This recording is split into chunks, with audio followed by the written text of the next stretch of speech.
Welcome in, everybody, to Betting Pros. It's time to place your bets. It is me, Joe Pisapia, and this is BP NFL. It's week 6 in the NFL, and it's time to look ahead to the props. And, of course, two guys that are hot right now in the prop department, the Welsh, the Undertaker, Andrew Erickson. Really good weeks, gentlemen, coming off of last week. Let's go to the board here because you guys are both 14-11 on the season. So there you go, above 500. Look, it's September, sometimes a little bit of a slow start, but we're rocking and rolling right now. Welsh coming up a 4-1 week. Erickson was positive as well at 3-2. I was 5-0 on my bets last week, so make sure you follow me over on Betting Pros along with the guys. When you download the app, it's easy. You just go in there and just follow us and bet with us. Have some fun. Touchdown calls too. Joey P still the leader on the board. Yeah, let's go. 6 TDs. I want to get 2 more this week. I want to be perfect. We'll see if we can do that. But we want you to subscribe to the channel, hang out with us, talk ball. And gentlemen, I just want to talk about last night. Can we? Because it feels like if Jackson Dart and Cam Scadaboo don't start like a mid-90s hip-hop group like cover band kind of thing, I feel like we're just missing out. I feel like that's the vibe, Welsh. And I can only really talk to you about this because Erickson was in grade school then. Yeah, what do you want them to be, like the Beastie Boys or something? Kinda, like yeah. It's just like, it's very, this is how we chill from 93 till infinity kind of feel about those guys together.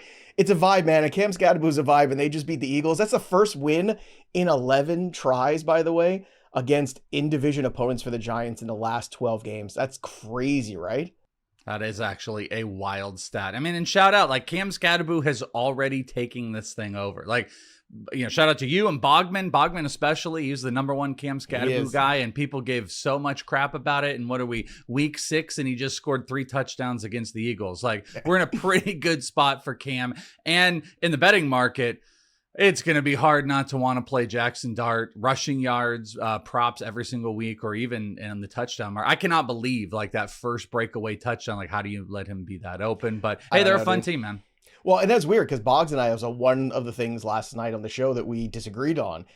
He still was going for the under on that. I was looking for the over because I didn't think 36 was quite enough. I didn't know it was going to go, above 50 necessarily, but he's been so mobile. And look, the Eagles right now scuffling a little bit. Erickson, you and I kind of talked about, like, I feel like the Eagles are like the Chiefs a couple years ago, off the Super Bowl win, big victory, and then the next year the schedule is kind of tough, and you're just kind of chipping away, winning some games, but you see like the underlying weaknesses. How do you feel about the Eagles going forward in the betting market after these back-to-back losses? Probably a team that you want to be betting against is the way that I would put it, especially because they were dealing with some injuries on the defensive side of the football. Sure. Jalen Carter didn't play, so that obviously helped contribute to a monster game from Cam Scadaboo. And then Quinyon Mitchell didn't play in the entire second half. I mean, he's their best corner. So you lose so many pieces, and then you look up and say, wait, this isn't the Eagles defense that I once knew. It's similar to like what happened to the Ravens, right? You look up and this isn't the same team that we were talking about in the offseason because it's so many different guys that are now filling in crucial spots. So unless the Eagles can get healthy, definitely concerned about them rest of the season. All right, everybody, let's get after it here, and let's start with the first prop for week 6 as we continue to look ahead. And look at this. The guys are agreeing right out of the gate on a player. We got Green Bay going against, the Cincinnati Bengals and new quarterback Joe Flacco. So, Welsh, how do we want to approach this one? What prop do you see that you just can't stay away from? Welcome to Tucker Kraft week, everybody, because it's all Tucker Kraft all day. Me and Erickson are both going to jump on it, and hopefully we can continue the hot streak and just keep destroying the haters. Tucker Kraft, I am going to go and play receptions, but I'm going to move it up a marker because it is actually a pretty nice 3.5 if you just want to play that straight, but there's some juice to it. But if you alt it up a little bit, and some places, by the way, it is going to be at 4.5 right now, getting plus 152 on 5 receptions for Tucker Kraft. Cincinnati currently is averaging almost 10 targets per game to tight ends and almost 7 catches to tight ends. In 5 matchups, 3 tight ends have caught 5 or more passes, and the Denver tight ends went over this. There was like a combo of Troutman and Ingram. So in the 5 matches, tight ends are crushing this, especially the 3 individuals. Kraft on himself, he has hit this marker in 2 of 4 matchups. He's had 5 catches. And if we look at the coverage rates in here, Cincinnati's linebacker coverage is 32 of 32, according to PFF, the worst in the NFL. Safety coverage, 29 of 32. So both spots, obviously, corner coverage can help a little bit, but we know that Love is going to get him the ball. We know that they stink against it, And we are getting 1.5 on 5 receptions for Tucker Kraft, which he has done, which this defense has given up. The only negative to this is if the Packers absolutely blow this out and they start to get some of these other guys involved. But even in some cases where like the Lions went up against them and were hitting them up, Sam Laporta ended up getting 5 receptions. So I really like this marker. I like being involved in betting on Tucker Kraft. And it's going to open up the discussion here in a second of the age-old receptions versus receiving yards. And I went with the high plus return on receptions today. All right. Now, Andrew Erickson, you're on the other side of this board, still with Tucker Kraft, but the over on the 45.5 receiving yards, which again, that's the easy way out. Now, you're not going to get quite the same juice that Welsh is getting probably on the 5 plus receptions, but it is a safer bet. So look, there's nothing wrong with taking both of these approaches here to Tucker Kraft in this game because Cincinnati's definitely the gift that keeps on giving. Yeah, it's one of the worst defenses in the NFL against tight ends that Welsh kind of laid out, but specifically to receiving yards, 69 yards per game allowed to tight ends. That's a nice number. We love to see that when we're attacking tight ends. So I guess for me, it's Tucker Kraft. How does he win? And a lot of it's yards after the catch. Like he rips off a lot of big plays. So I'm a little bit more hesitant just on the reception, just because if we see the Packers just totally destroy the Cincinnati Bengals, is Kraft even in the game in the fourth quarter? Like that's my only concern from the volume. But like Welsh laid out, you are getting plus money on the receptions bet. So even though there is more risk, the reward is there. And either way, Kraft is going to eat in some capacity with yardage, receptions, and maybe a touchdown. One guy that's been eating quite a bit in the last 2 weeks, Stefon Diggs. The yards, the receptions, everything's been there, and now he gets a game against the New Orleans Saints. Now, look, I don't know if this is an emotional letdown scenario here against the New Orleans Saints, but Welsh, clearly you see a trend line going here with Stefon Diggs, who looks good, looks healthy, looks like that ramp up is finally complete after offseason surgery. A little slow in September, and then towards the end of September, really turning things on here as we head into October. So how do we approach Stefon Diggs in week 6? Yeah, and you could play it almost like a college. How you were kind of laying it out. You're like, there could be an emotional letdown. Like, I'm not going to play that because the thing I'm betting on is Stefon Diggs is the number one in this offense. There's not a question anymore. And that used to also not be a good thing with the Patriots. Like, it didn't really matter who was the number one. The beginning of the year, he was trying to find his footing where he was in the offense. They were spreading the ball out. The last 2 weeks, that kind of went away. Specifically, even this week, where in week 5, he was the 3rd highest first read percentage of any wide receiver in the NFL. Over the last 2 weeks, he's had 2 straight weeks of 100 yards or more receiving, and he's had 16 targets over that time. So he is the alpha number one. Drake May said very early on in the year, he's excited to get the ball to Diggs and see what he does. And Diggs looks super, super comfortable. So we take the number one in there, a guy that has been crushing this over the last couple of weeks. And you go to New Orleans, who has given up this receiving yards prop to teams' top 4 wide receivers in 4 of 5 games this year. So 4 or 5 games, that number one receiver killed this prop. And if we want to look at matchup ratings, PFF gave this a great matchup rating, ranking the Saints 24 of 32 in coverage. So I think everything really speaks to this.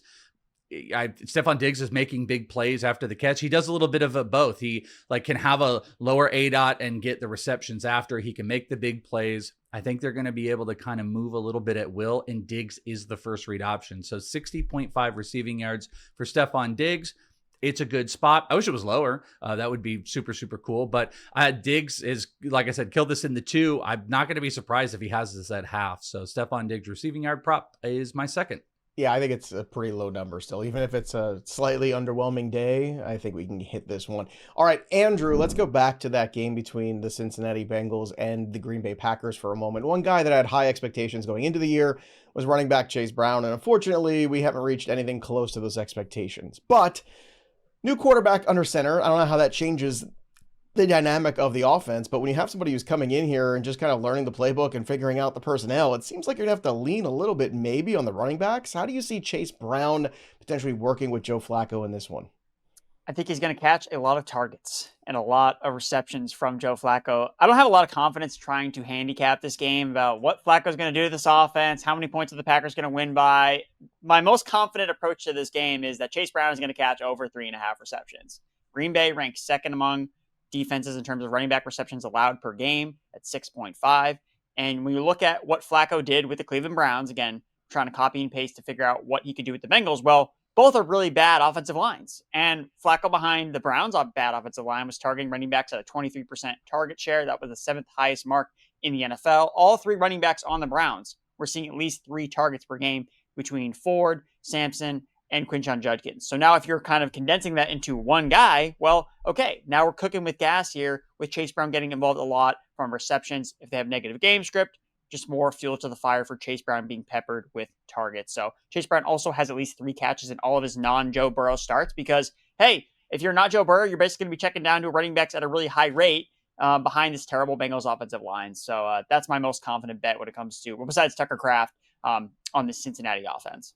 All right, so we're heavily involved in that game already. 3 of the 4 bets in that contest, and I'm not sure. I haven't looked yet what the over/under on the Micah Parsons sacks are going to be, but I think I want the. Will over. he have more tackles than Jamar Chase? Yeah, because he doesn't so far. no, because we've already proved that in the other show we talked about the other day.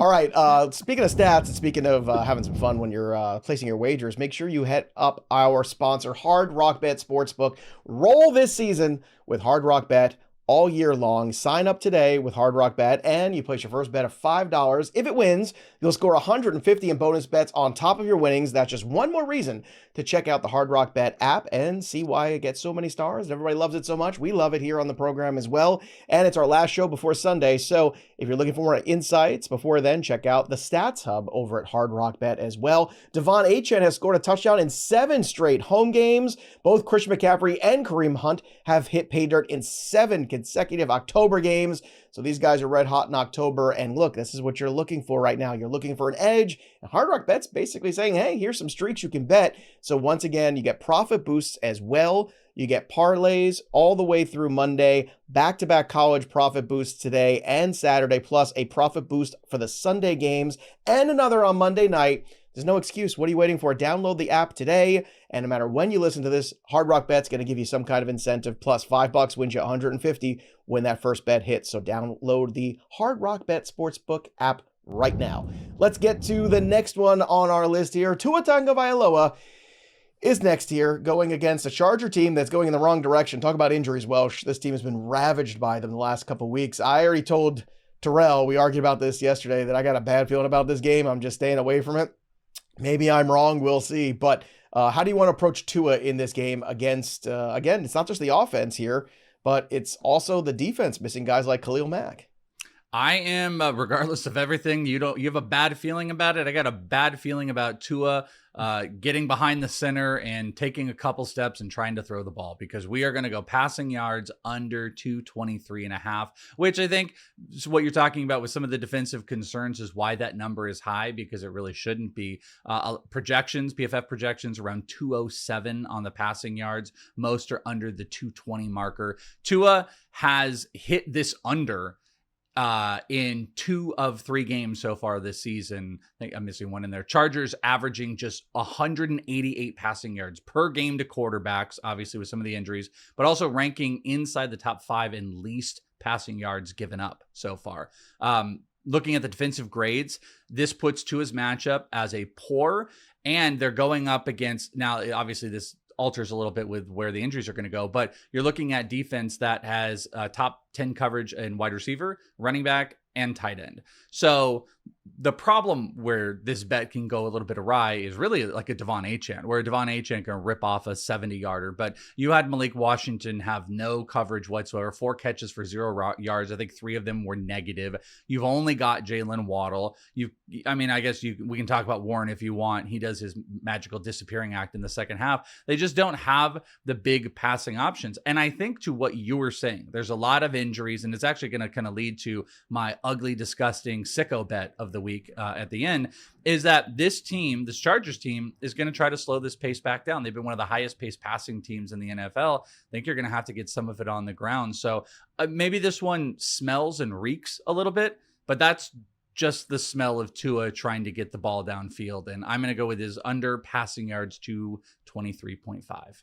All right, there you have it. Let's get to the next bet here. Bo Nix is going to be in the international game against the New York Jets, still winless here. So, Andrew, let's talk about Bo Nix here for a moment. Obviously, he hasn't quite played up to his potential. We saw a slow start last year, but a big win obviously last week against the Philadelphia Eagles. There's no doubt about that. So what does all this mean here when we're trying to figure out betting on Bo Nix? What prop stands out to you? Because he is a mobile quarterback, but of course you are the Undertaker.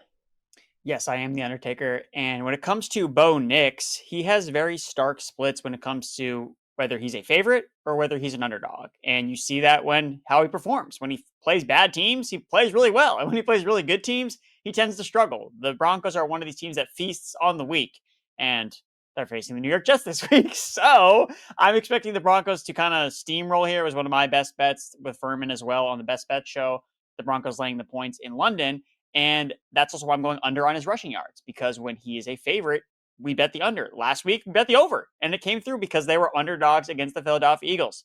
Last 3 games as a favorite this season, Bo Nix has been under 20.5 rushing yards. He's been under that number in the last 8 of 11 games when the Broncos have been favored. So again, we just trust the process here. And this is all part of, and the reason I can find these splits is with the prop bet cheat sheet. You can add a filter, favorite or underdog. And I think that helps a lot when you're trying to figure out which trends are going to stick. Because you just look at the overall rushing, Bo Nix is really, really up and down. But when you narrow it by underdog or favorite, you're finding, oh, there is a pattern here. And that's something that I've been really profitable betting on Bo Nix when he's a favorite and underdog. You saved me a read just now, Aaron. Andrew, I love you. Now I don't have to tell everybody and remind them about the prop bet cheat sheet. So yeah, I mean, go check it out. bettingpros.com/props. What are you waiting for? Download the app, sync your sportsbooks for free, do all that stuff. Prop bet cheat sheet. Elite. That's what it is. All right, next up on our list is Ashton Jeanty. The yardage total for rushing is 73.5. Welsh, are we going over or under for week 6? Guys, my under's done. I got my under out of the way. That was Tua. You get one under out of me per week at best. So my under's done. So we're in over territory right now. We're going to go over rushing yards for Ashton Jeanty. 73.5. That number is starting to move. Projections like it. PFF, they've got their singular projections. It's around 79.2. Pros, Fantasy Pros have an aggregate projection, 80.9. So both of those are already over.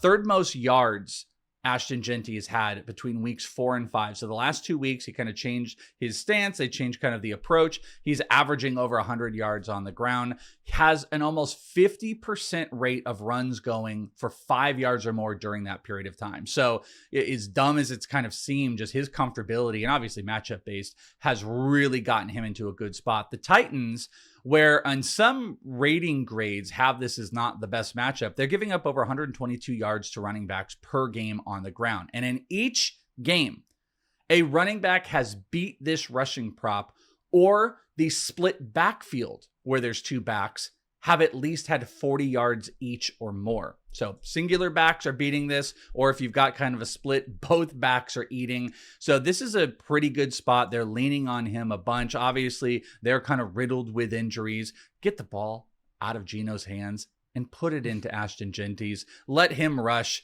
And we got under 80, I think is a good marker here. So Ashton Jeanty rushing yards is my 4th bet. All right, the next one, Undertaker, you're going to have to explain to me, because Tony Pollard might not have been spectacular this year, but the number he's facing at 56.5 that you found here for the under, he has actually gone 67 last week, 64 the week before. Then he was under this at 45, but then over with 92 and over in week 1 with 60, working our way backwards here. So why do things come to a halt against the Las Vegas Raiders this week for him? Well, how many of those games did he play with Tajay Spears? The answer to that would be yeah. And that was just last week. And Right. we saw the number not dramatically beat his closing line prop. And 25 of those yards came in the 4th quarter when the Titans should have already lost that game against the Arizona Cardinals. So I'm going to be betting against Tony Pollard here, under 56.5 rushing yards. The Raiders, I think, have been under the radar, a run defense this year, 10th fewest rushing yards allowed per game. Pollard has only hit this number twice in the last 7 games he's played with Tajay Spears, and all of the coach speak out of the Titans camp has been that Tajay Spears' role is going to increase. Another game back from his ankle injury. So I'm expecting closer to a 50-50 split or a 60-40 split in favor of Pollard. I don't like the matchup. If you look at the running backs that have actually gone over this number against the Raiders this season, one of it was Jonathan Taylor, and he still actually finished under his rushing prop. He was over 56.5 yards, but still under what his closing line prop was. And Jeremy McNichols, he was the other guy and was on that really weird play where it looked like he got tackled, and then all of a sudden you look up, he rushed for like a 70-yard touchdown. So kind of a fluky play. And both those games were on the road. So the Raiders at home have been a very stout run defense. I like the Raiders in this spot, as weird as it sounds. And I like the bet on Ashton Jeanty as well here. So if they play ball control, they win this game. I think the Titans struggle to run the football, taking the under on Tony Pollard. All right, Welsh, going back for our last pick here before we get to the touchdown calls later in the show here, let's talk about that Chargers team again, because obviously Najee Harris done for the year, Omari Hampton done for a few weeks now. So now we're looking at Kamani Vidal and Hassan Haskins. So do you have any lean here in which how you might be able to make some cash on them this week? I do, and every week, my fifth bet I've just turned into my sicko bet of the week, and we cashed it last week on the last play of the game. We cashed it before. We've been cashing them. Isaiah Bond got there, so I think you should do 5 sickos. I mean, if we're batting 1,000, what the hell are you doing here? Just all sicko one week. I'm tempted. We'll have a sicko week. We'll totally do a sicko week. But no, I think that's one of those situations where if your efficiency is really good, but when you boost the volume, the efficiency doesn't follow. Fair. Yeah. Fair. Okay. We're gonna vomit. We're gonna be too sick. So we just go with one sicko bet, and this week it is going to be banking on Hassan Haskins. Hassan Haskins rushing yards 33.5 over. That's the play. Obviously, there's a big question about Vidal or Haskins. The team has shown some early lean to Haskins, but I think what you're also going to see is you're going to see Haskins do a lot of the early down dirty work, and Vidal might be more of like a third down back. But as I mentioned, they've got some injuries. I think they're going to want to have some pace control. And I think it's going to end up going to Haskins here. The matchup works well for a back that's going to get some volume. So that's the thing that's going to kill me is if it does go to Vidal, or I don't know, if they do just decide to pass the living crap out of the ball and they rush 9 times. But Miami is currently giving up the 3rd most rushing yards per game right now. I mean, you can absolutely run across the board on them. Rankings, they're 30th of 32 in defensive grade. Their defensive front is 28 of 32. And most projections are over this. Our aggregate MPFF, the two I like to kind of cite between, they're over this number. So this to me feels like we are going to get 10 plus, maybe 10 to 12 carries on Haskins. Against this defensive matchup, I think he can get over to 40, and I think both of these running backs are going to be involved to a level that, I don't want to bet on Vidal, but I think Haskins is going to get that first and second down work. Maybe they're going to split series, but I really just love the matchup that's going on here against Miami, and I'm banking that we're going to have 10 plus carries for Haskins, and then we're going to slam it. So sicko bet of the week, Hassan Haskins, rushing yards. Let's go. All right, let's go. Andrew Erickson, you got one more in the bank here for the props before we start to look at it for the touchdowns. So where are you going for your last pick of the week? Is it a sicko bet? Who knows? We're going to Duval with the Seattle Seahawks and the Jacksonville Jaguars. I'm taking the over on Kenneth Walker, going over 9.5 receiving yards. The Jaguars defense has allowed the 4th most yards and catches to running backs this season. 6 different running backs they have faced have gone over 10 receiving yards against them.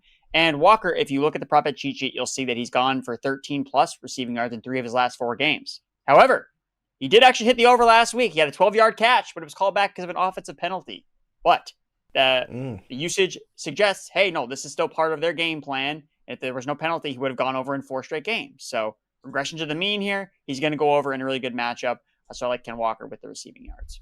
All right, before we get to the touchdown calls, remember the touchdown score report is available at bettingpros.com/touchdown. If you're looking for an edge, and I know you are for your touchdown bets, use the score report. It compares anytime touchdown stats to prop bet odds and projections to help you identify the very best in anytime touchdown bets. So again, bettingpros.com/touchdown, that's the place to find the help with the TD calls, or you could just follow me every week since I'm on the leaderboard at 6. Let's go. I'm keeping it simple this week. I am looking to get, look, Stefon Diggs has been great. It's been a great run. I'm very excited about it, but I want to get back to some basics here for the Patriots to get Hunter Henry a touchdown, and I'm getting a nice number here, plus 185. I know D-Bro has a lot of glowing things in the primer over on fantasypros.com about this matchup against the Saints this week, so I'm going to try to take advantage of that. See what happens when you read, kids. You learn things. And then I'm going to go with Bijan Robinson, who is a really good matchup against the Buffalo Bills. He's rested. He's coming off a bye. I just think they're going to feed the beast here over and over and over again. The problem is it's heavily juiced. So what do we do when the juice is heavy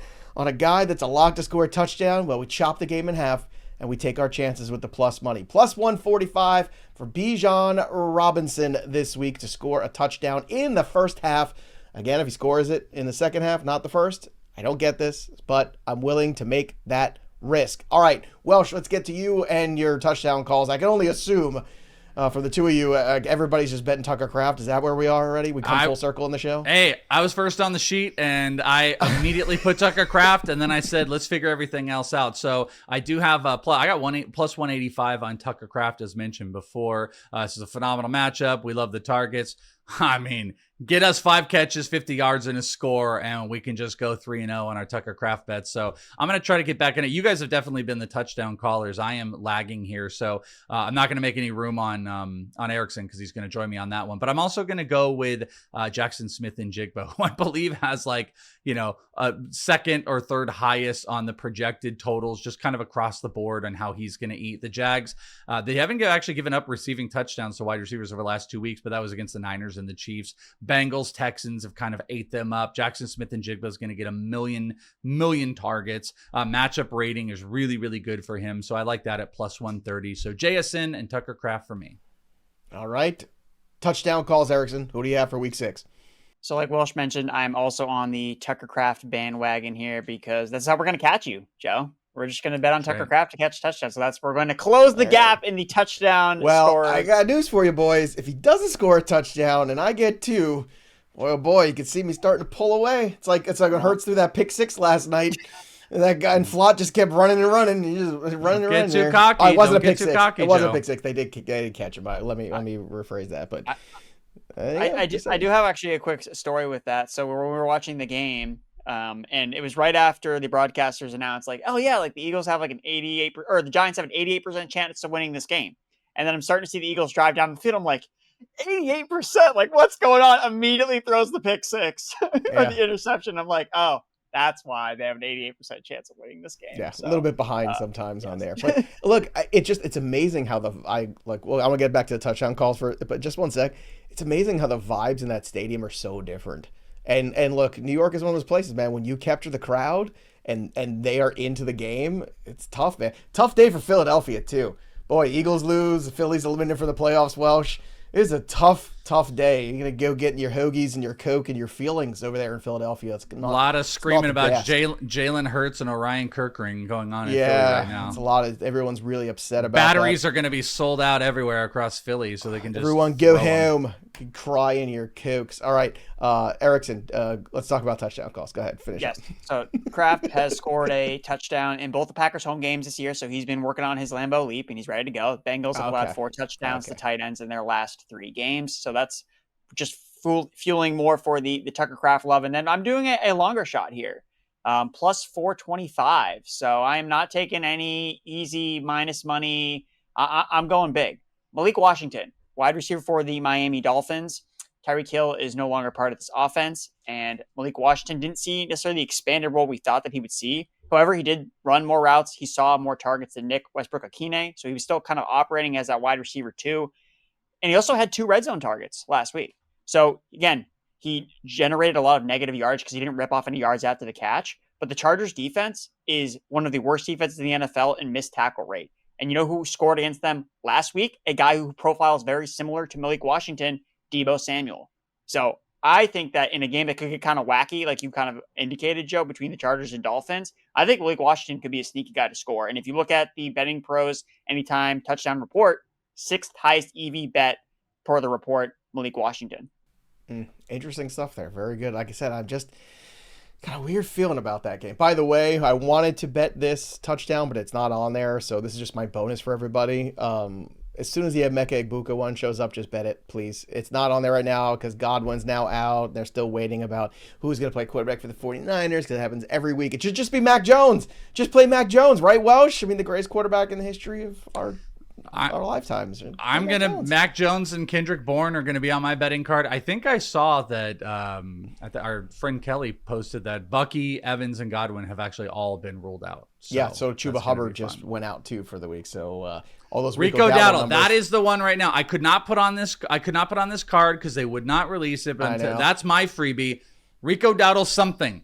Touchdown, rushing yard, receiving yard. Do something with Rico Dowdle. In the early 2000s, Rico Dowdle something? I could have sworn they were. Hey, you know what? That could be the Cam Scattaboo and Jackson Dart, cover band. The Sounds like Rico an Oasis something. song, actually. No, All right. no, the Cam Scadoo and Jackson Dart cover band needs to be called like the Blue Medical Tent or something like. Because that's where they want to go. Tent. That's where they all want to go to party. Because it's like you got Dart in there, and then Scadoo's trying to get in there. I think that's the first single. There. Party in the Blue Tent is definitely the first single off that album, without a doubt. All right, make sure you drop your comments below, your favorite props, your touchdown calls for Week 6 of the NFL. We love hearing from all you. Let's have some fun here. Subscribe to the channel. Again, ring the bell to let goes ding so you never miss a piece of content here. Go download Hard Rock Bet app, and don't forget, everybody, as well, download the BettingPros app. Use the prop bet cheat sheet to help you bet all your props. That'll do it for us, but the story of the game goes on. For the Welsh and the Undertaker, Andrew Erickson, I'm Joey P. We'll see you next time, kids. Peace.